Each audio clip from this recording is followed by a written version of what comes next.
We're going to start the Horry County Solid Waste Authority regular meeting Tuesday, October the 24th, 2017. We'll call this meeting to order. The invocation will be by Mr. Dan Gray and the Pledge of Allegiance by Mr. Michael Campbell. Will you stand with me, please, and bow? Most gracious Heavenly Father, we ask you to help us remember that today is an important day. It's an election day, one of the best and most important freedoms we have from you, and that we are exercising part of that election process by acting as board members for the public. We ask that you guide us in our decisions, and we ask these things in your name. Amen. Amen. Let's face the flag. I pledge allegiance to the flag of the United States of America and to the republic for which it stands, one nation, under God, indivisible, with liberty and justice for all. Okay, we need an approval of the agenda. I make a motion that we approve the agenda, ma'am. Thank you, sir. We have a motion. Do we have a second? Second. We have a second. All in favor say aye. Aye. Any opposed? The agenda is approved. We need an approval of the minutes for the September 26, 2017 regular meeting. Move for approval of the minutes as presented. Second. We have a motion and a second to approve. All in favor say aye. Aye. Any opposed? We have approved the minutes. We have no public input, so we will go directly into departmental reports and updates. First will be recycling and corporate affairs.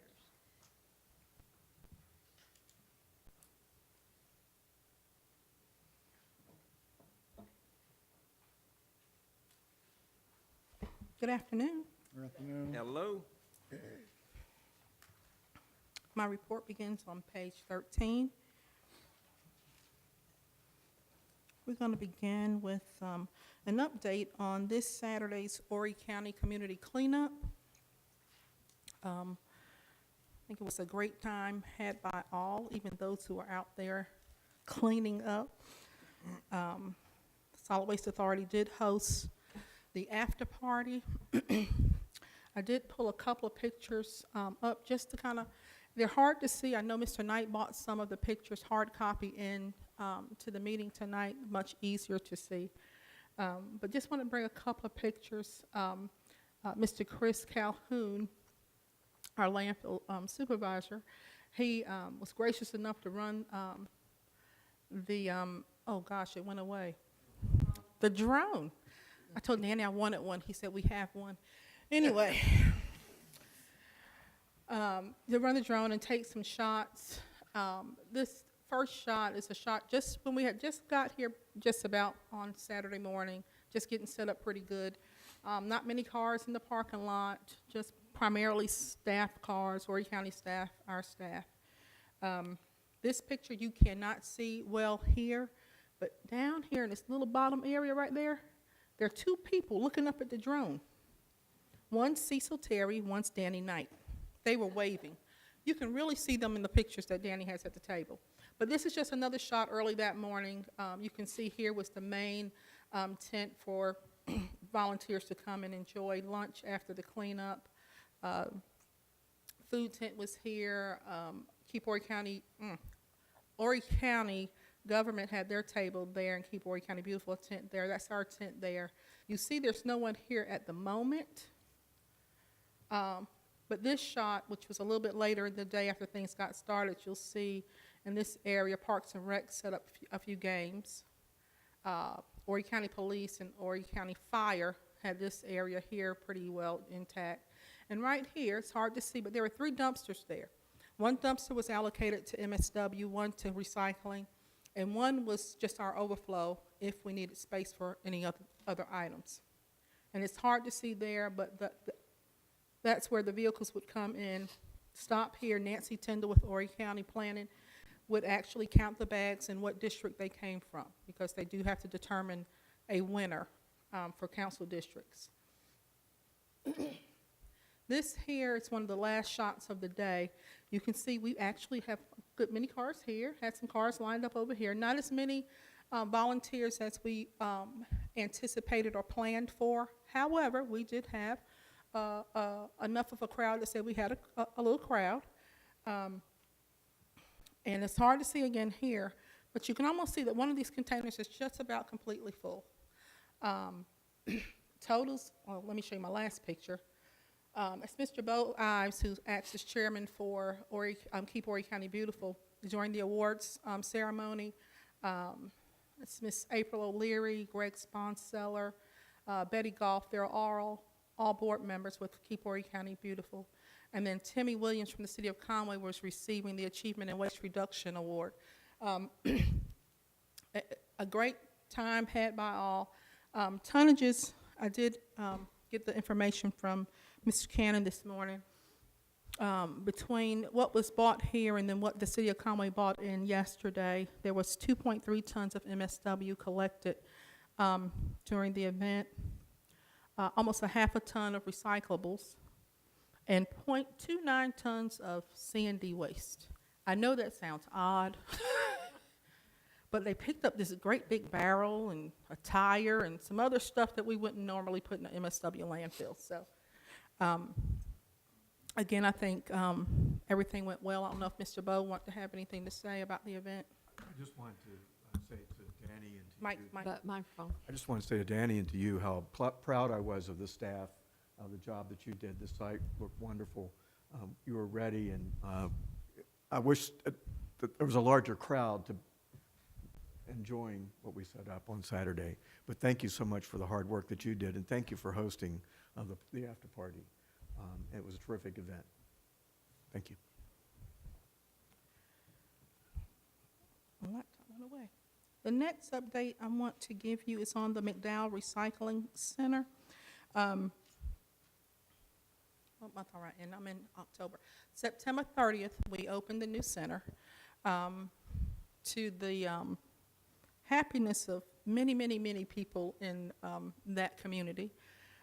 Everything so far so good. I was waiting, and it finally came last week. We had somebody finally to say it was too big. It's just amazing to me. The center is about right at 4 times as large as it was initially. So it is a larger center, but it's a much needed center in that size capacity. Tomorrow we will be having the grand reopening beginning at 10 o'clock at the recycling center itself. Address for it is 10622 McDowell Shortcut Road. We'll start at 10 and anticipate, I did talk to some press this afternoon, anticipate a few from the media there, and hopefully we'll have some county council members also attend. I know county staff will be in attendance also. So hope y'all get to come out and talk to some people. We're excited. Next, our caught green-handed recipient for the month of September was Miss Annette Adams. I met her at the Ketchup Town Recycling Center, and she is probably the most excited person I think I've met in a while about those green recycling bins. She said she was just thrilled, and then she saw her bag, and then it just topped it off when we said there was a gift card inside for $25, and she just thought she'd hit the jackpot. But she's an avid recycler. But she said those bins would help her in toting her recyclables back and forth. So she was very happy with that recognition. Don't Waste Food SC. I know some of you are familiar with the state's campaign, the Don't Waste Food SC campaign, which encourages people to not waste food. The goal is for you to eat all that you have, but if that doesn't happen, there are other avenues and other outlets to dispose of the food without throwing it into an MSW landfill. The state, in conjunction with the Commerce Department, has held similar events in Greenville, as well as Charleston, and then an event in Columbia. But this part of the state had not had one yet, so they contacted us, and we've worked it out that we'll have an event here on America Recycles Day, November 15th. It will start off primarily as a press event at 10 a.m., so we'll have hopefully some media here. We'll have stakeholders from DHEC, Department of Commerce. We will have Ms. Pam here speaking on behalf of Solid Waste Authority. Coastal Carolina University, Horry County Schools will also be speaking. Following the press event and the opportunity for some to go on tours of the compost facility, there'll be a stakeholders meeting, which is just a follow-up meeting to one that was held last year at Coastal. And we'll be hosting that meeting here also. It's America's Recycle Day, so we always want to promote that and give things away. So in conjunction with this, we will also be giving away about 100 home composting bins that day. So we'll start advertising that in the next couple of weeks. But hopefully, and these bins are bins that we received through a grant from DHEC. So we'll hopefully be able to give a good many bins away that day. Again, you all are welcome to attend that event. We hope you come out. And if you want to hand out some compost bins, we'll put you in the tent and let you have at it. Yes, Mr. Gray, use your mic, please. It's okay. You remind me of Miss Page in the second grade. Every time I do something wrong, she'd paddle me right down. I never did learn, but I picked up on an article, and it was in the Charleston Post and Courier, and I think it was about the same subject. You probably are speaking to that. I know Danny reads that paper.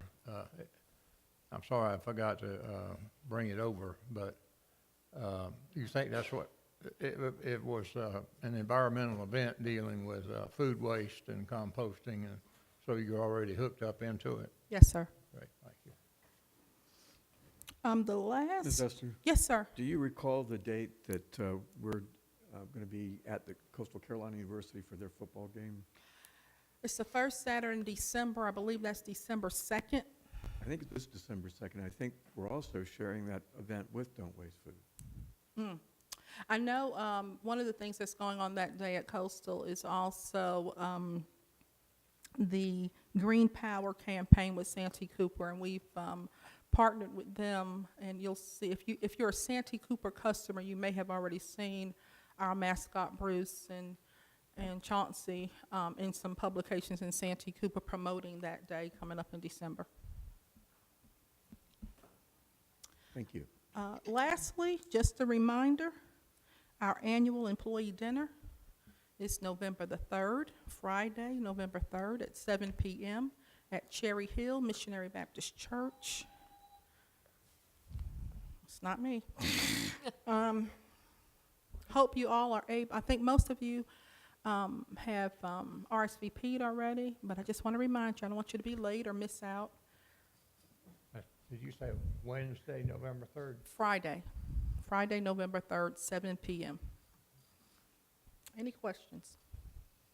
No, but I would like to thank you and the rest of the staff that were here this past Saturday. You did a great job.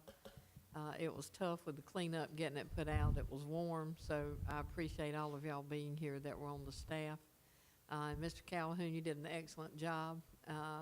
The detail, it takes a steady hand to run one of those, and you do an excellent job. Thank you, sir. Thank you. Thank you. Okay.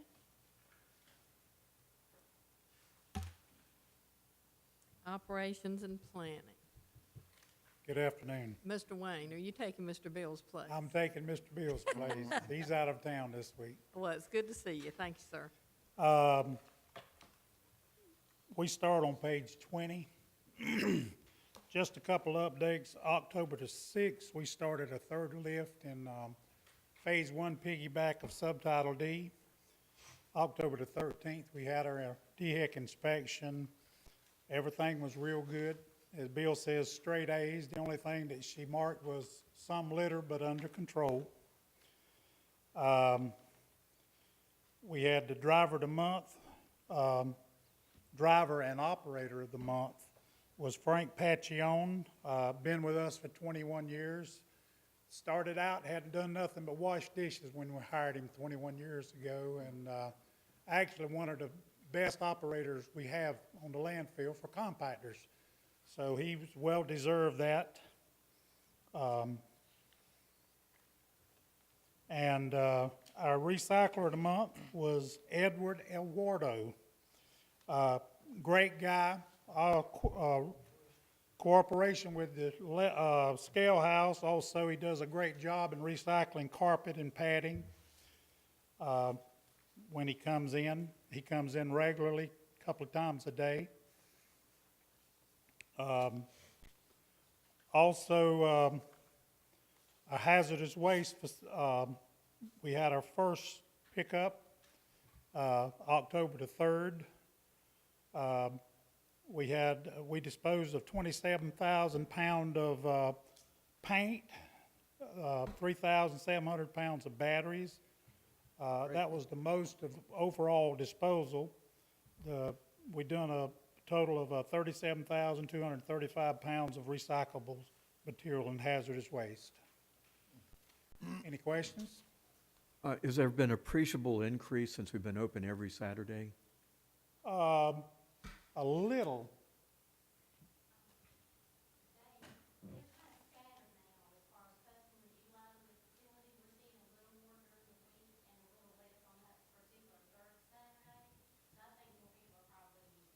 Great.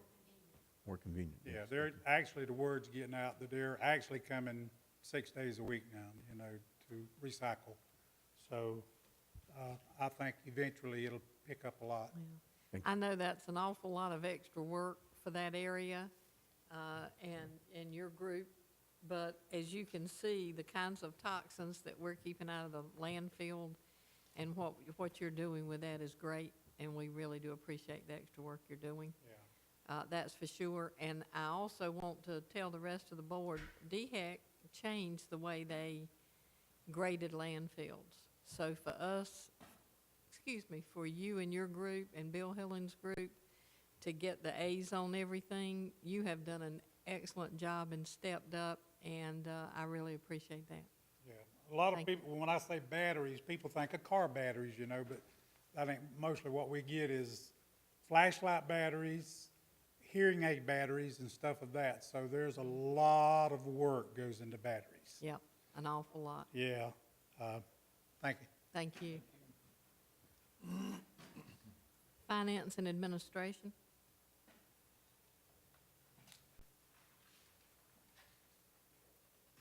Good afternoon. Our reports begin on page 29. We are through the first quarter of the year, so we should be at about 25% of budget. As you can see, looking in the middle of that page, our solid waste is running at 30% of budget, our mixed construction at 43.48% of budget, and our yard waste at 24.25% of budget. So as you can see, our tipping fees are staying well above, and yard waste is right on target, just a little bit below. So doing a good job. Looking up there at the tipping fees, as you can see, last year this same time, we had $3.2 million in tipping fees, and this year we have $3.8 million. So you can see that our tipping fees are up about $650,000 over last year, with the majority of that, of course, being our rate increase. But we are seeing also some slight increases also in the tipping, or in the tonnage that we're receiving as well. As you can see, our recyclable sales are at 31.18% of budget. So again, they're also ahead of budget. The C&D processing facility, year-to-date, the revenue is $74,952.10. Their expenses being $102,117.56. So they do have a slight deficit of $27,165.46 year-to-date. But as you can see, they've also saved 16.45 days of landfill airspace. The materials recycling facility with the collection and hauling program, year-to-date, the revenue is $1,624,168.93, with the expenses being $1,275,769.86. They are actually seeing revenue over expenses of $348,399.07 year-to-date. And as you can see, they've saved 14.28 days of landfill airspace. So definitely a positive. Looking on page 31 on the income statement, as you can see, our revenue is running at 30.17% of budget, and our expenses are at 22.85% of budget. So like I said, for the first quarter of the year, the staff is continuing to do well to watch and monitor their expenses, keeping them well under budget of the 25%. So as you can see, for the month, revenue over expenses of $254,272.92. Year-to-date, $1,794,809.15. So definitely a positive report. Over on page 35, just going to show you a little bit on the tonnages, kind of where we are. As you can see, our solid waste is down as far as the tonnage we've received compared to last year. We're down 1.57%. Our yard waste is actually up 1.29%, and our mixed construction is up 6.64%. So that's kind of where we are with the tonnages. I'm going to move over to the MRF, which begins on page 43. Just give you an update, kind of where we are on the MRF for the month. Can I ask one question? Yes, sir. The 6.64% increase in mixed construction is year-on-year to last year. That's correct. Yes, sir. Do we have any indication on the year before when, I can go back and get that for you. Like I said, to see kind of where we were the first part of last year. yeah? I can go back and look for that. Curious to know from 2 years ago with the Okay, kind of see if there's been a trend. changes, yeah. Okay, and I'll have that for you next month. Thank you. All right? Look on page 41, the graph. That's true. That's true. We've got that graph in there that does show you the trend for the mixed construction. I think that's reflective of the construction that's going on. Oh, definitely. Yes, Myrtle sir. Beach. It just you- amazes me, the number of cranes that are, and they're still putting them up, and to a lesser extent, she's the same thing in North Myrtle. There's a lot of new construction going on, and almost every time you see a new building, they're tearing another, or they have just torn another one down. We just happen to be on the good side of a cycle. We were in the bad side of a cycle, now we're in the good side. We are, definitely. Yes, sir. A lot of What construction. I was getting to was the mixed construction going out of the county and the comparison, and we adjusted the budget, which, Did. you know, we can compare the budget, but what I was interested in was the year-on-year and comparing to what the actuals were from 2 years ago. Yes, sir. And I'll have that figure for, but that is year on year. Yes, sir. Thank you.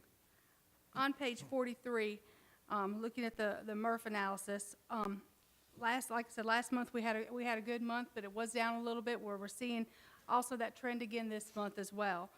The average price last month was $205.12, and this month it's down to $164.72, which is why we've seen such a change also in the revenue we received from the material we sold. Last month, we had revenue of $506,564.17, and as you can see, this month it was $281,079.43. So we've seen a big reduction in the average price, but also in the tonnage that we sold. We're having a difficult time getting it out and getting it sold, and I know Mike will get into that in his report. But just to reference, last month, the tonnage sold was 2,469 tons, and this month we only sold 1,706.37 tons. So like I said, you know, it's a combination of things. It's definitely the tonnage, the material sold, as well as the price drop has dropped our revenue there drastically this month. Also, the total incoming tonnage was down about 1,000 tons as well, with a lot of that being Charleston due to the storm and the rain that they received. They did not send us a lot of material for a couple of weeks, so that was also one of the indicators as to why the incoming tonnage was down as well. As you can see, for the month, there was no cost share back or forth to Charleston due to the drop in the price, so we didn't have anything that we were paying them this month. If the price continues to decrease, they'll end up paying us, so we'll continue to watch that. As you can see, the total MRF revenue for the month was $281,079.43. The expenses for the month being $395,616.91. So we did have a deficit this month of $114,537.48. Year to date, as you can see, the total MRF revenue is $1,339,729.81, with the expenses being $967,904.33. So we're still running with revenue over expenses year to date. of $371,825.48. I will be giving this update to the INR committee on Tuesday morning. I'm going to give them a 3-month trend when I report it to them, so that way they can kind of see, instead of just giving them 1 month, just so they can kind of see where we started and where we are currently, to give them an update on this information as well. I've got just a couple other things, unless you've got some questions on those reports. Just real quickly, like I said, I just wanted to make the board aware that we will be giving out the annual bonuses that were approved during the budget process at the annual dinner. They are the same amount that we've given out previous years. The only other thing I have for you is I just wanted to mention to you, like I said, I know I sent out an email a couple weeks ago that Ms. Wofford and I had attended a financial seminar in Nashville on our financial software, and just wanted to kind of report back to you how enlightening it was for us. I mean, that was the first time we'd actually really attended such a large conference to do with our financial software. There was probably about 2,500 to 3,000 people in attendance. We were a little overwhelmed to begin with as well, but it was a good conference. It gave us the opportunity to network with people throughout the United States that are using the software, to hear some of the issues that they work with and deal with, and same thing for us, as well as to attend a lot of classes that enlightened us on some of the things that we can do with the software that we're not currently doing. Some of the free add-ons that we could add to the software to make it grow and enhance it even more. So we're excited. Like I said, and we really appreciate the opportunity to be able to go and attend that. So I just wanted to kind of thank you for that opportunity. Any questions? All right, thank you. Oh, yes, I sir. have one, but it might be something that Mike and Danny are going to refer to, and that's this China policy and how it's, you know, it's shown up or showing up. We take that up when you. That's okay. Yeah, I think Mike's Okay. going to get into that. All That's right, fine. thank you. Thank you. Recycling services and special projects update. Good afternoon. A little bit of update on the MRF. Saturday night, last night, we had a thunderstorm and a tornado right down the road and got a lightning strike at the MRF, and we've been down all day. We finally got it back up and started running on second shift today, so we've at least got it back up and running. We don't have it totally repaired, but it is operating, so that is a good thing. Wanted to thank our maintenance staff. They stayed up about all night long last night and was there most of the day today to get it running. So I finally did tell them, so let's go home at 4:30 or 3:30 this morning. We come back later. So we had to wait on California to open up, our equipment manufacturer, to help us with it and tie into it with a computer and tell us what all was wrong with it. But we did get it back up and running today. We talk a little bit about, you know, September last year, our tonnage coming in from Charleston was about 3,400 tons, and this past September we took in about 3,800 tons totally when you look at it comparison to 1 year. So it was up a little bit, not just Charleston, but total tons coming into the MRF. Our prices have continued to drop. China is an issue. As y'all are well aware of, we had cardboard stuck everywhere we could stick it at the MRF. At the first of the month, we actually started stacking it in the parking lot and covering it up with tarps. We have 3 tractor trailer loads in the parking lot. We used the electronics facility, filled it up, and the whole entire side of the building, any place we could stick some. We've been lucky. We got scared the first of the month. Once we awarded it, we got a call from the buyer. Didn't know if China was going to take it. They did take it, and luckily we have shipped about 37 tractor trailer loads of OCC. 14 of those loads went out Monday. So we're definitely shipping that paper out. Our prices are continuing to drop. In July, we were getting about $242 for OCC per ton. September, it went to $160, and October's at $122. We're back down to FY16 prices for fiber. Our other products that we're getting rid of, with the exception of scrap plastic, is holding a market.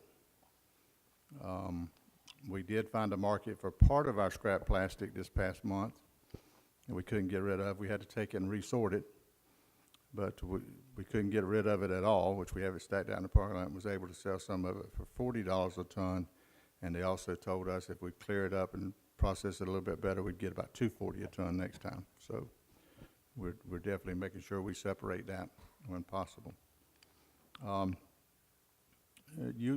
you're talking about China, China's basically stopped any imports, have basically greatly reduced them since May. And those reports has continued to hold. We are now shipping for the first time that I can remember to Thailand. We started shipping to Thailand. We have in India in the past and Indonesia, but we've never done it to Thailand. And every country has its own set of rules, how they want it done, how they want it put in a container, how they want it, processed and packaged and signs that's got to be inside the containers and all that stuff. So this is the first time we've done any to Thailand. At the first of the month, or as of today, we have about 943 bales on the floor, and we have sold about 1,300 bales so far this month. I think that's great, and that's going to be a lot of revenue, but with the pricing dropping to $122 a ton from $160, that's a lot. We're thinking that we'll do a lot better than we did last month on revenue, but we're doing that. We ship newspaper. We've shipped about 740 bales of newspaper this month to Thailand. So we definitely do that. And our wet news, we did not get a market for it at all. So we have about 100 bales of wet news sitting there up under the electronics building covered up, hoping it'll dry out some and we'll be able to get rid of it. But we didn't even get an offer on it this month at all. That's the first time I can remember at least we didn't get some type of offer. But they didn't even offer us anything. I'll be glad to take any questions, try to answer them. Have you, last month, we talked a little bit about the possibility that Charleston might be finding a way to send some of their feedstock, some of their material, or dealing with it in another way and not sending it up here. Do you have any? As far as I know, they're sending everything they're generating to us. Okay. As of my conversations this morning, we did. You got to realize I had to stop them because the plant was down. I didn't want to get covered up, but as far as I know, they're sending everything that they're generating to us. They are, of course, we encourage them to clean it up as much as possible, and that if it's wet, don't bring it because the plant's just going to push it right back out and it's going out to rejection. They're just going to pay to haul it here and pay to haul it back. So it'll definitely save them some money by doing that, and they're working on that to make sure if they get any real soaking wet material that they don't even bring it. But as far as I know, Mr. Gray, that everything's still coming to here. Any other questions? I'll give you a comment Okay. on Charleston. I talked to Mr. Quigley this afternoon, and apparently they're having a meeting tonight, and he says right now he thinks everyone is going to come to the plate, and they're going to work out their problems on their soil conditions. And I said, you think you can keep them at the plate? And he said, well, time will tell. He said, and if it works out tonight, they will start mucking and cleaning the site next week. And he also stated that he would like to come up in November and speak to the board, which that's the first time that they've offered to kind of do that, and we welcome that. So we've got some comments with one of the council members, one of their deputy directors or deputy administrators, and now, so I think things are going to go good through the end of the project. When you say, How long did he say that it would take to muck and backfill that? They're guessing right now that it'll push it out 6 months. 6 months. Yeah, of course, you know how construction goes and how digging goes and backfilling goes, so hopefully they do it real quick. For some of the board members that don't know, Charleston has found out where they're doing their new site that they've had some problems with the soil, and it's gonna take them some time and be relatively costly. So they have been talking with Mr. Knight, to be ready to discuss maybe having a little bit more time. And, under the circumstances, they certainly have a problem that any of us could have, so I'm glad to hear that they're going to have that meeting Would and it be that they're on productive for board, us to so it'd be send- productive. Would it be productive for us to send a motion to them telling us that we're in support of their work as long as they continue to make progress? Yeah, and- So that you could convey that to INR also on Tuesday morning? Yeah, Yeah. he'll be watching in the morning. I'd like to make that motion then, that we are in support of their work as long as they continue to make progress, that we're inclined to produce whatever 6-month, if that's what they're looking for, 6 months is certainly something we can do. If it drags on longer, we want to be apprised immediately if they think it's going to take longer than that. Second. We have a motion and a second. If there's no more discussion, everyone in favor say aye. Aye. Any opposed? Motion carries. Thank you for that. We definitely want them to know that we're willing to work with them under those circumstances. That's And- entirely out of their control, and Yeah, And they can't- did say, Mr. Quigley did say that they would, a letter would be coming to extend it for the next 6-month term. They have to do that 90 days prior to the first 6 months running out. So, Right. that kind of puts that question that we'd heard, they were looking at another place, which, that's their choice, but, Right. and I told them early on, as long as they were working, staff didn't have a problem recommending to the board to extend it, but if they had a Mexican standoff down there, then that was gonna be a whole different story. That's true. I am thrilled that this gentleman wants to come and speak to the board. Yes. And another one of the council people came and toured the MRF, and was showed what we were doing and understood it more. It's really a lot easier for people in politics, council people, once they see what we do and they can comprehend the scope of that. I think he didn't understand why they were getting so much back. He didn't understand what was wet, what wasn't. And once they can come and see what we're doing and how that is processed, I think that helps them a lot to go back and give their people some instructions and to help them save money and time as well. So we welcome anyone that wants to come out and see what we do. Thank you, Mr. Bezzett. Mr. Gray, did you have a? Yeah, I comment? was gonna, when you said they were gonna come up here, would it be at a regular board meeting or a Yeah. special meeting? Board meeting. Board Okay. meeting. Mr. Knight, just for informational purposes, did they say who was responsible for the soil situation? Was it a consultant? I mean, I just wondering. I mean, they, I don't really know, I don't know who's gonna play a part, it's gonna be bits and costly. bits and pieces, but yeah, you start talking at 66,000 square foot building and mucking and backfilling and compaction and testing and, it gets, I remember well when we built the courthouse, you just don't know what you're gonna find. You look up and find the underground tank, and then that's a whole nother different world. But, they worked it out, and that was good news. That is a lesson to us and everyone else, that we need to be very careful when we start building to look at the soil just about as deep as we can go. Especially given the gumbo we're on. Exactly. I think so. Executive Director? Thank you, ma'am.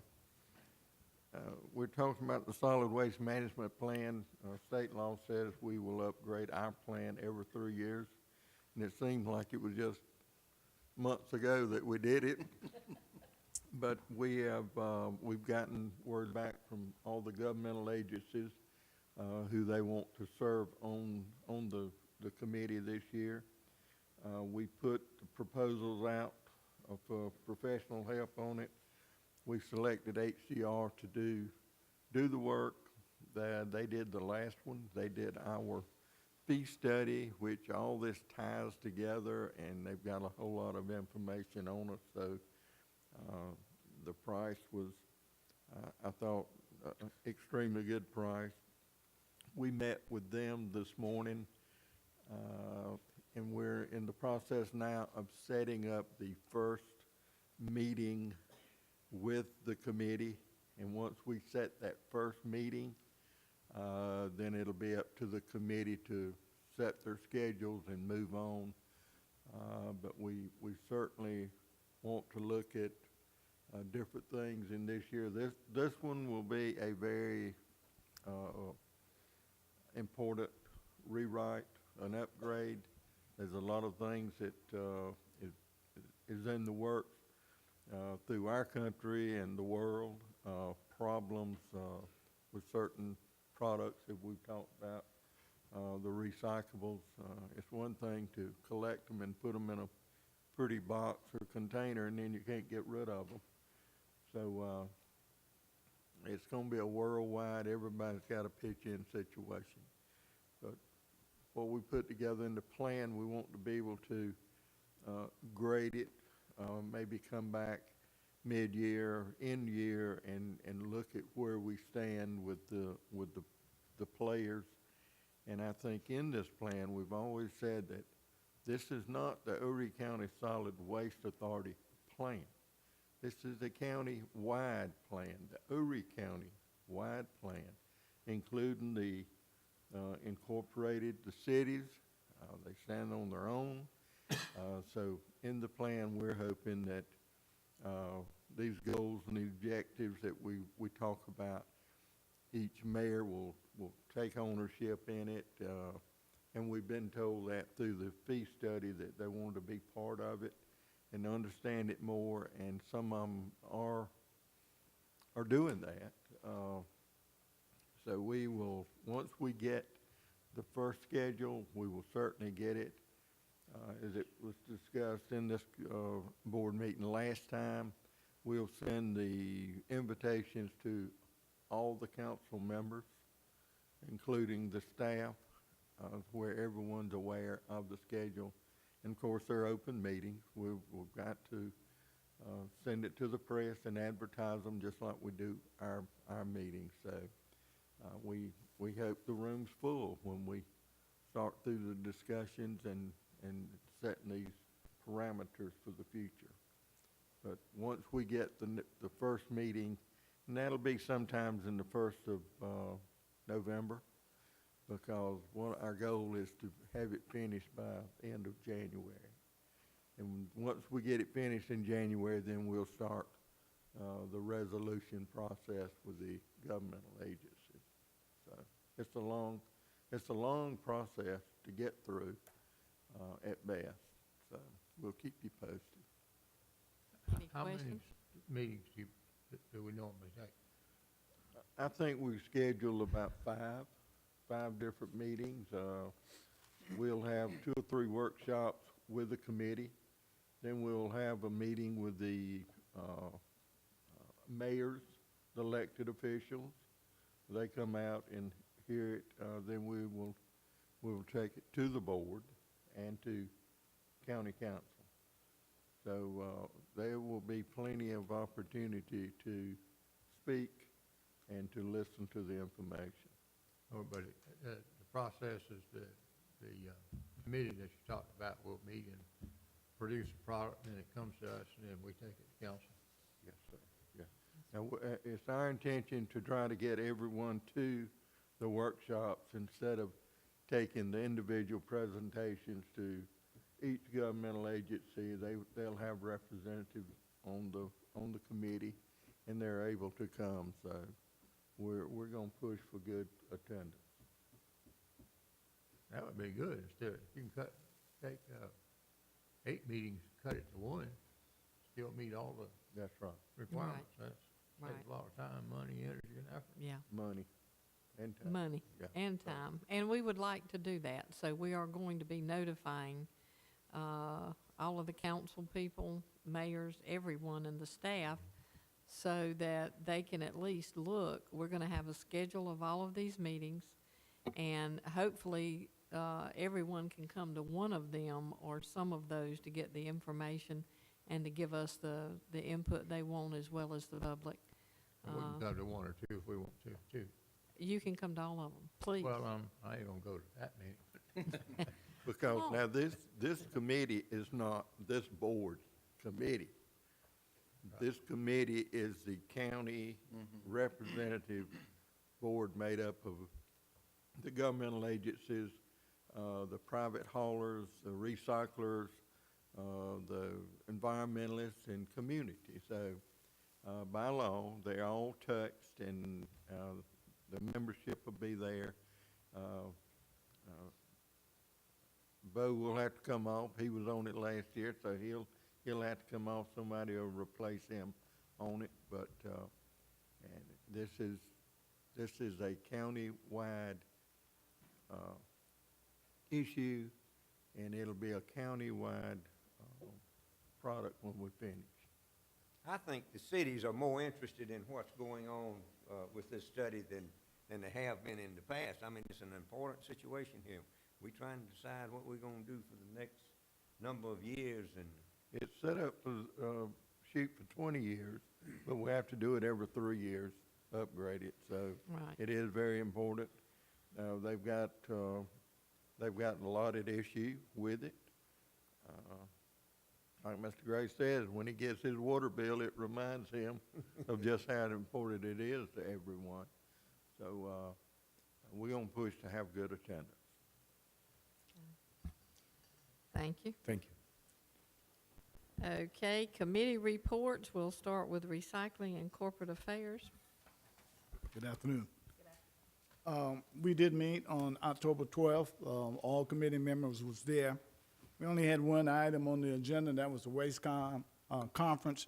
Basically, what I wanted to do was give an overview of what went on at the conference, and a lot of that is listed in here, so I'm not going to go back through that because we spent a whole hour talking about it. But basically, what I wanted to see was the conference was basically dedicated to recycling mostly, and I wanted this committee to see the difference between what the U.S. does and what European countries are doing. It's a great difference in what we're doing. But I think the bigger picture is that, and I think Danny alluded to it a few minutes ago, is that everybody's beginning to become involved, all the way from the manufacturers to the recyclers. Everybody's getting involved to make sure that we can do something with this waste stream, because when we got there, everybody's having the same problem. I was really impressed. There were 72 countries there and 2,000 people, so it was a large conference, but most people are having the same thing. And I will apologize for the slides. I will get you, I can get a better resolution of these slides. I figured out what was wrong when we tried to print them, so when I go down to Florida in November, I'll have you a copy that you can read. But they did have some good numbers on there. Some of them you can read, most of them you can't. But by the end of the year, you'll have them, so you'll can keep them and look at the numbers. But if you look at some of the ones like Australia and the European countries and the United States, we're way behind in recycling. They do a lot of recycling. We're way ahead in landfills, so that means we're bearing a lot of stuff. And we talked about a whole lot of things. There were some berms we talked about, and I think we gave that information to Danny.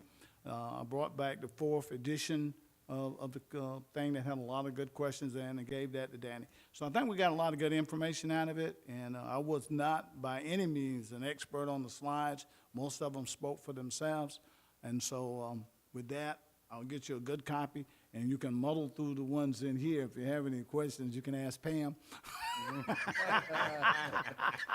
Or Mike. And, but we didn't take any votes. We made no recommendations. We wanted the committee and the staff to see out of this information if there was anything that they may be able to use for recycling. Yeah, thank you. Thank you. It was a good conference, and you're right. Germany does 65% recycling.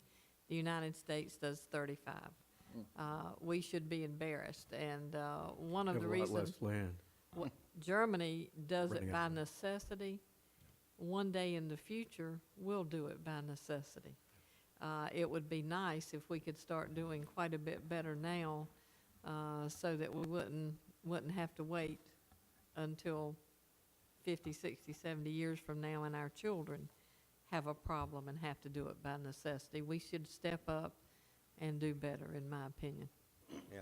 I think one of the things that we saw was that they were cleaning the harbor. They had a boat, a marine. wheel. Water wheel. Water wheel, that's what it was called. But they were cleaning the harbor with it, and I mean, it was real interesting, and it was, we didn't get a chance to get to that, to take a look at it, but that was not part of the conference, that was just, that we saw, while we were walking around the harbor there. But you'll be glad to know, Mike, I did get a picture of that for Pam. Didn't you really? Yeah, there- and that one is clear. That one is clear, and they did talk about that, having that there, because they went through how many tons. Unfortunately, people throw out trash, as we know, and a lot of people throw it out of boats in the water. And they did have a water wheel, and it cleaned up their harbors and their rivers, and I think the river keeper needs one for the Waccamaw River and the PD and some of the other things. because it was- Intercoastal waterway. Intercoastal waterway, those were great ways of cleaning up. So I thank you for that, and I thank you, those were great pictures. He got up and got in the front and got all these pictures. That was I marvelous. still have them. I'm gonna get you a clear shot. Yeah. Of course, Ms. Creech, she'll take you and send you off to these different meetings. And somehow I got a meeting, I walked in there, and there must have been about 10 or 12 people in there. And like I said, a lot of foreign people, and the guy conducting the meeting was foreign, and I had a heck of a time understanding. But finally, I got hold of what was going on, and I was in this meeting, and they were talking about pickers, P-I-C-K-E-R, pickers, or laborers, and I'm thinking, that really might be something we really need to know. Well, it turns out they're talking about these folks overseas that come to the landfills, and they are there picking up what they can to live off of. Scavengers. Scavengers, and they bring the animals to the landfill. I left about halfway through. I knew that wasn't where I was supposed to be, but it was interesting. They brought the animals there also to feed off the landfill. That was a sad state of affairs, because a lot of the children, and they bring their animals to get food, and a lot of them sicken, and they have a high mortality rate. And, that happens there now, but we need to be ever vigilant to make sure our children don't have to deal with that here. Thank you. What country was that? What country was doing They, that? they didn't say any particular country. They were just showing what was going on overseas. Yeah. On the History Channel, I've seen quite a bit of that, actually, in different areas. Finance Administration Committee meeting? Thank you, Madam Chair. Finance Administration Committee did meet on October the 18th. Mr. Ives and I were in attendance. Mr. Gray had an excused absence, and we missed him, but glad to see him back here tonight. So, no, I'm glad it went well. But we had 2 agenda items. The fiscal year 2017 financial audit was presented by Mr. David DeCleva of Smith Sapp Bookout Crumpler and Callahan PAs. Mr. DeCleva is here. I'd like to invite him up to the podium to give us a brief overview. Sure. Good Thank evening, you. everyone. Good evening, thank you, sir. We should have changed this and put you on at the first. I know you didn't want to hear all this. Well, it's good So- information. I have to read the minutes every year anyway, so I get it firsthand this time. Okay, thank you. We did report the results of our audit and reviewed the financial statements in detail with the committee. We'd just like to reiterate that the authority remains in good financial condition. I am pleased to report that we issued a clean opinion and that our audit disclosed no material weaknesses or any other findings that warranted the issuance of a management letter this year. It was a pleasure working with the authority staff, and I'm here this evening to address any questions that anybody may have. Do any of the board members have any questions, comments, suggestions? I just wanted to say I appreciated, Mr. DeCleva gave a more thorough report during our committee meeting, and again, reported that the authority remains in good financial condition, that the financial statements are free of any material misstatements. We had no instances of non-compliance and issued a clean statement opinion. So those were all good things to hear, and also to hear that the cooperation from the staff was good as always, so. Yes, sir. I'm sorry, go ahead. I had a question, and may not even have to go to him, but it says that the post-closure cost is based upon the day's rates. Why aren't we giving ourselves a little more cushion there? Mr. Knight? Well, the rates have gone up. We did raise the rates this year, and I think this reflects most of last year's rates structure, because the rate started in July, the upgrade. And I think if you will, in the report, it shows how much more we have placed in those accounts this year, not because of the rate structure, but because more material, more C&D coming in. But Jan, you want to speak more to that? I'm referring to what we have put aside for the post-closure. And I'm new to the board, so I may not know a lot of this information, so. My guess is, and this is what I think I wanted to know when I was here as well, are we putting the percentage that they have told us needs to be put by law to be able to have the amount we need at the end of closure? And to say we're using today's rates, obviously it's going to go up from year to year to year. Exactly. And so forth. So that, I think that is what he would want an explanation for. Exactly. And we are, like I said, that's one thing our engineer looks at for us, and we have a schedule. And we had been behind, you're exactly right, due to the fact that, you know, we didn't have the money to put it aside. We are currently, that's part of the rate increase that we did last year. The largest portion of that was to go to put more aside for closure and post-closure so that we're getting it caught up, as well as, you know, putting aside what we need to. And so we currently are at a rate that now is what the engineer recommends for us to do. We continue to look at it, so it may be something, like I said, in a few years we'll have to look at again, because he does factor in inflation and everything else when we look at that rate. So we currently are putting aside the recommended amount. And there is a bit of a different equation because it depends on how much we have in, how many days we save, what the compaction is, and then the engineer looks at all of that as well as the amount of money to figure out how many years that we have left, and that's where they get all of that equation from. So it changes quite a bit.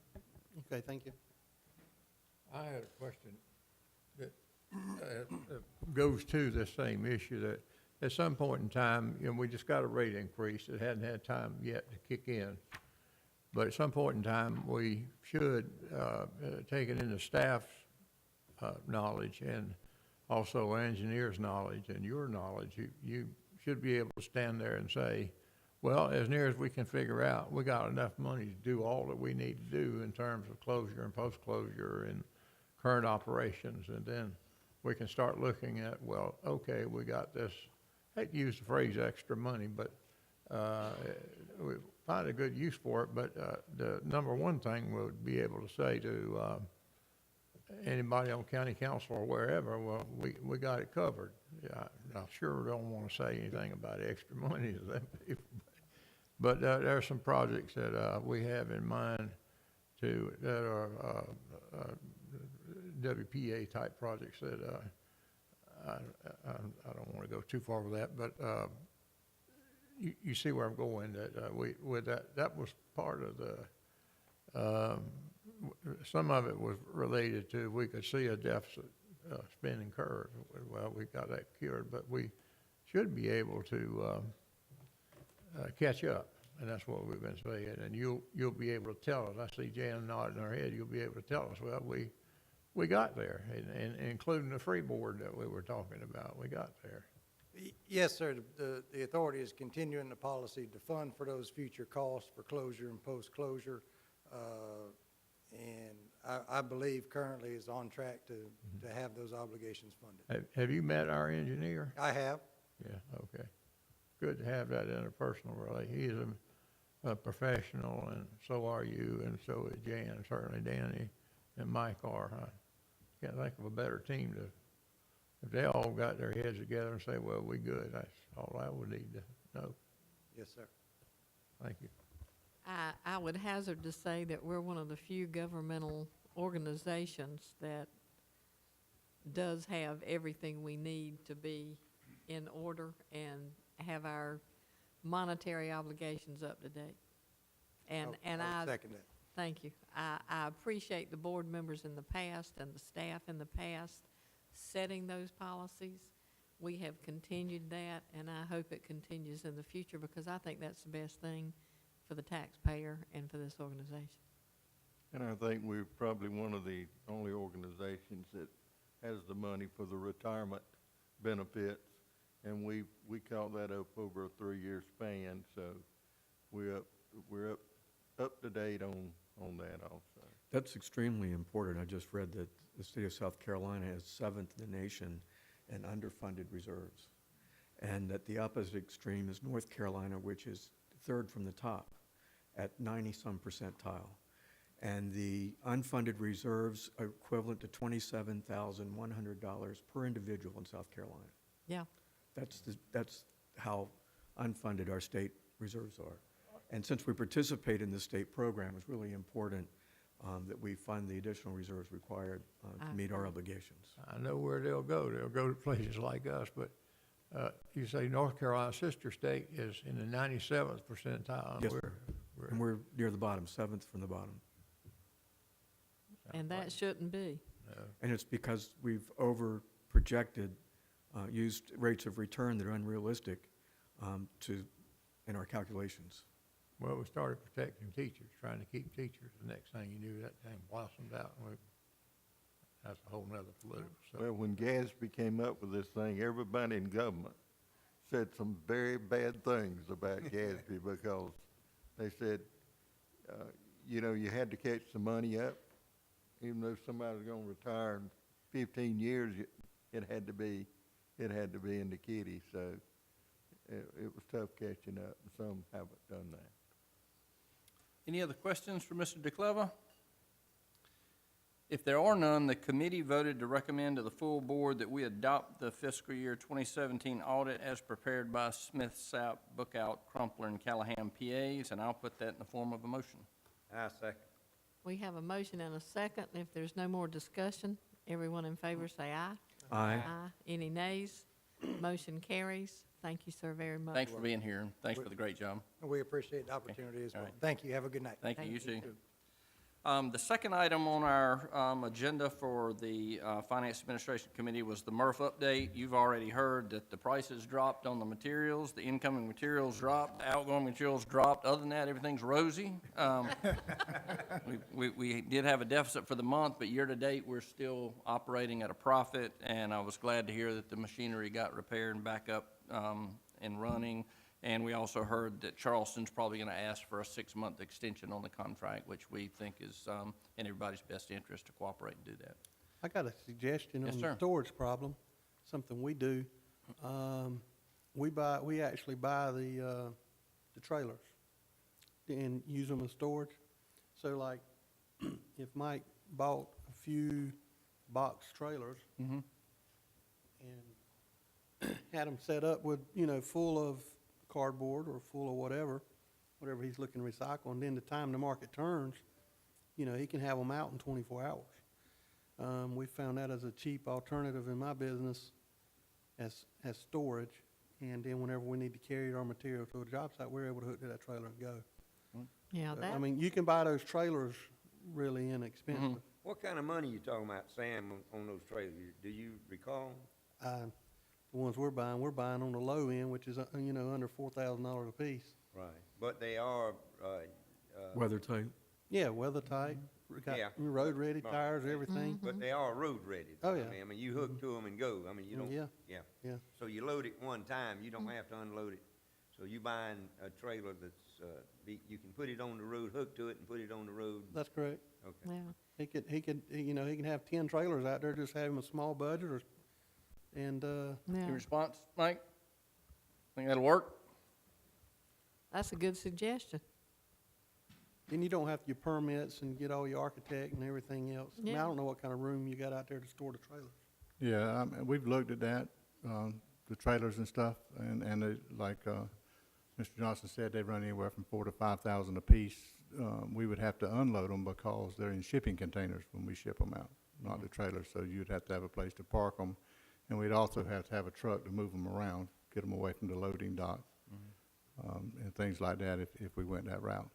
Is it efficacious to look at shipping containers to store them? No, when you get shipping containers, they issue to you from the port with a number. The number has to match the booking order. Everything has to match perfectly, so when it goes where it goes and it ends back up at the port to go somewhere, it fits on a certain ship in a certain location. It's kind of real particular with those shipping containers, and so we've definitely looked at all that. Good. Okay. Thank you. It sounds like it might be a good short-term, inexpensive thing if we're going to have a lot of things that we need to save. If So you if get you your would, trailer back. if you would look at that and at our next operations meeting, let us know Okay? what your Thank you. staff think about that. Thank you. Thank you. Thank you, Mr. Johnson. That's a good idea. Madam Chair, that was the 2 agenda items. We had no further business and adjourned, and that concludes my report. Okay. Thank you, sir. Thank you. The next committee report is the Corporate Planning Committee. And there were several things that we looked at. We had Mr. Fred Richardson from Grand Strand Water and Sewer came, and he talked with us about the property he's interested in purchasing from us on International Drive. There were some questions that I asked him, and he's going to be getting that information together and talking with his board. We had asked if he was losing a well with the paving of International Drive. Could his property location on International Drive be moved instead of on the frontage? What liability would be to the Solid Waste Authority concerning groundwater at this location and the landfill? And if they could get another appraisal that was not completed in-house for this requested property. So those are all things he's going to take back to his office and to his board, and he will be getting back in touch with us. One of the things that he came and explained to us, and it was very interesting, is that they're not going to be doing above water storage. What they're doing is called aquifer storage recovery. It stores water in a well during times when water is available, and then you can recover that water from that well during times when it's needed. It's very cost-effective. It's better environmentally. So I think Grand Strand Water and Sewer and Mr. Richardson have got a great thing going where this is concerned. I think it- And with zero chance of contamination And from zero- leachate and some of the Right. things. And I appreciate you having him here, whoever had him here, because it was very informative to me, and I learned a lot and appreciated the time and have a much better understanding of what their request. Yeah, What do they use for a liner to keep the water from leaking out? they don't. Pressure. It's a pressure. They inject it 600 feet deep, and the water pressure, he says, creates a bubble. So basically, they don't interact. And basically, he uses the reserve that is pumped in to pump out of when it's necessary. And there's enough water there there's a column of water that keeps the aquifer from bleeding into it. I think they have like 27 of these already established. He said 15, but he wasn't sure of the exact number, but it was Number. about 15. Right. It is a lot less expensive. It isn't, I think some people in Carolina Forest really had a problem with an above-ground storage tank, better for the environment. And it's an easy way to pull water up and store it, and they need a lot more in the summertime than they need in the winter. So whoever came to that conclusion for Grand Strand Water and Sewer did a good thing, in my opinion. Saved a lot of money to do that. And if you Google that, there's an interesting site that shows you how the well goes in and goes through every layer and how far it goes down, and it actually shows in picture form how that works. That was very interesting. But we do look forward to, we even talked with him if this was not a good site for us to do if he had some other sites. So we really appreciate him coming, very informative, and we await his answers to all of those questions. Back to the board. Mr. Campbell? Does he, Mr. Knight, does he have a pumping station there? Or does he have a piece of property there with a pumping station on it? Already, yes, Already? yeah. And this property is adjacent to the pumping It station? just kind of horseshoes around what's already there. It would be, I would imagine, a lot easier and less expensive for them to do it in property that would be adjacent to that.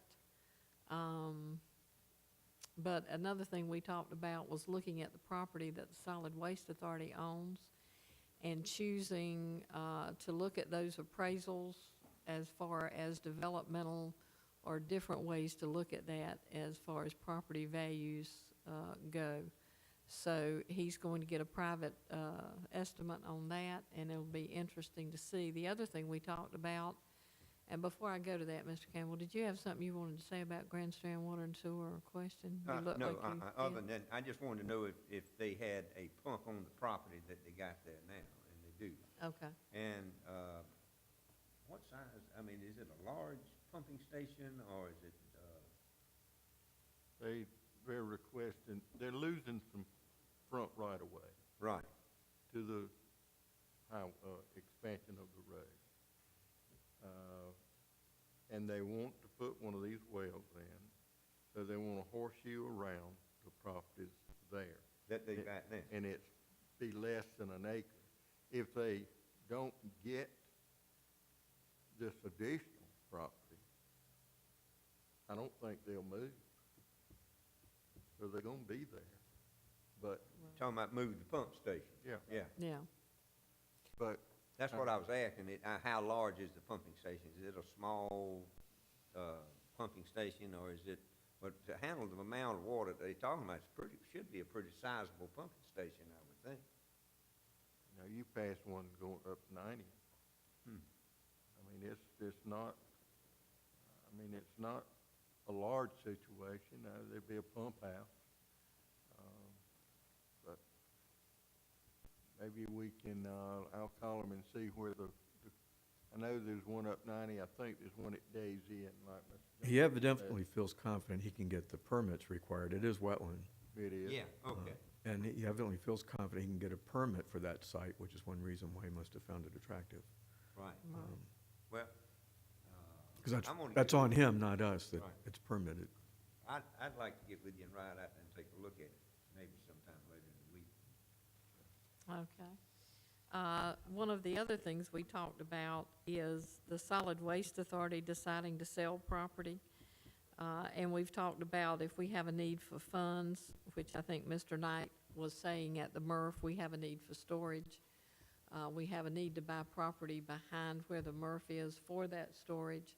So we have equipment needs. So to sell certain properties to fulfill those obligations, we talked about. Otherwise, as Mr. Ives reminded the committee, the property owned by the Solid Waste Authority is an asset, and we should consider this asset when looking to sell property. Property values are going up.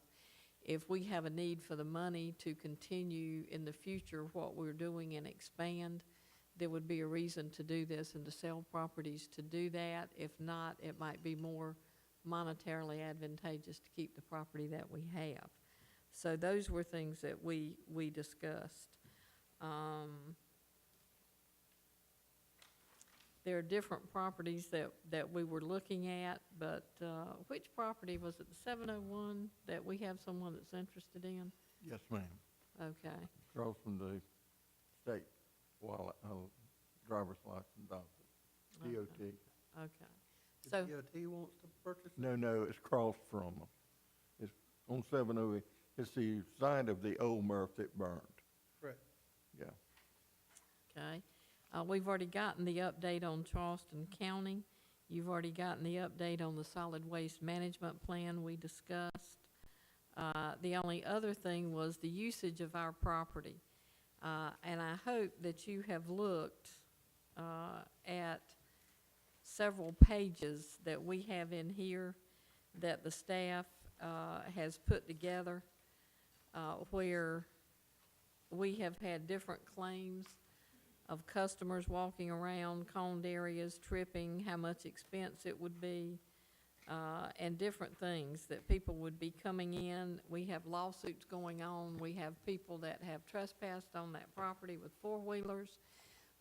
We have had our staff that patrols this property and looks at it. DNR So is it's on page doing 124.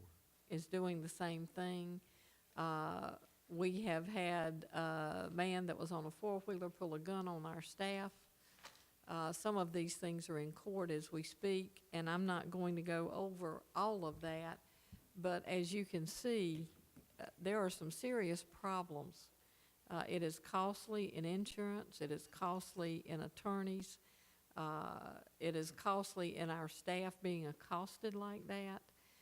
DNR is patrolling that property. I don't see any reason to put any more of a burden on them. And when you look at the cost and the problems with the staff, as chairman of this board, and no board member that I know of has asked for a card to be on this property, and quite frankly, I don't think unless we're going with staff and there's an issue there, that we as a board need to be on that property. Therefore, I don't think any of the other public need to use this property for recreation. When it's closed, I think the public will get to do that. And I realize it's public land, but we are here charged with a duty and a responsibility. And it isn't to form recreation or to choose who may or who may not, and to deal with who would want to and who would not, and all of that. So in our discussions, we felt like it would be unfair to the staff, to DNR, and to the public in a way as far as our responsibility to actually entertain private use of this property at that time. I think that was the decision of all of the committee members, if I'm correct, and we're certainly willing to discuss that with any of the board members here if any of them want to talk about that now. Mr. Allen? You're right, if you have your own property, you have a liability. And, I know we used to lease land for hunting purposes, and, for IP, and we'd have to put up, insurance policy every year to protect them, hold them harmless, as well as ourselves. Right. But it was not expensive. I mean, we could afford it. A couple $1,000, and we had, about 1,000 acres. Is that what you're talking about, buying insurance, or are you talking about? We already have insurance on the property, and we already have people coming and going on the property legally and illegally that have had serious problems with that, and we're in court today over some of those things. I don't see any, personally, I don't think we need to be allowing that to have to go through that. I don't think our staff should have to, and I don't think DNR, who has come and is patrolling the property, should have to deal with that at this point. That's from my perspective. Well, I agree with you, but how you gonna keep people from going on it? Well, you can't, but we can prosecute them for trespassing, and some of that is going on today as well. It is posted. People know they shouldn't be on here, and from now on, in my opinion, we should prosecute anybody that's on that property. Mr. Ive? There were two additional issues that we covered. One is that it's not like private property. You make an exception for one party, you need to make exception for all. And it isn't like we're an isolated area that has those amenities.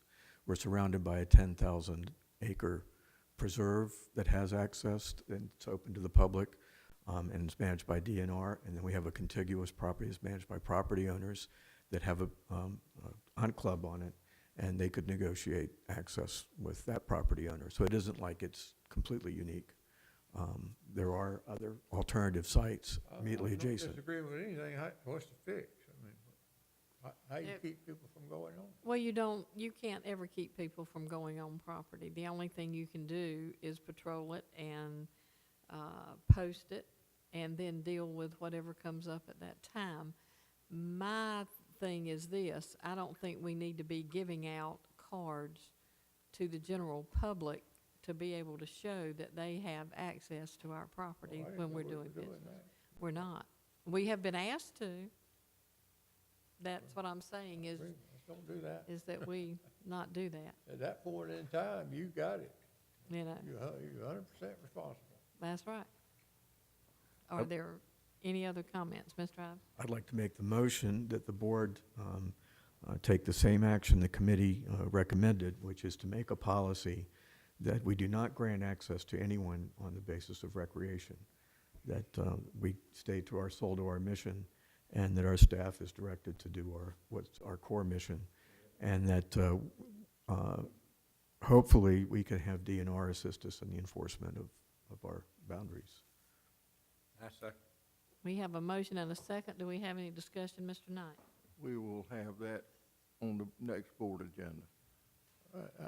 The only thing I would suggest is recreation, and then get Emma Ruth to put other activities. I mean, you want to cover the whole gambit, right? Somebody might be dumping garbage or something like that. Right, right. That's a good point as well. But their standard, I mean, you can Google it up, IP had that kind of stuff. Right, Out there picking Venus flytraps and all that kind of stuff. yeah.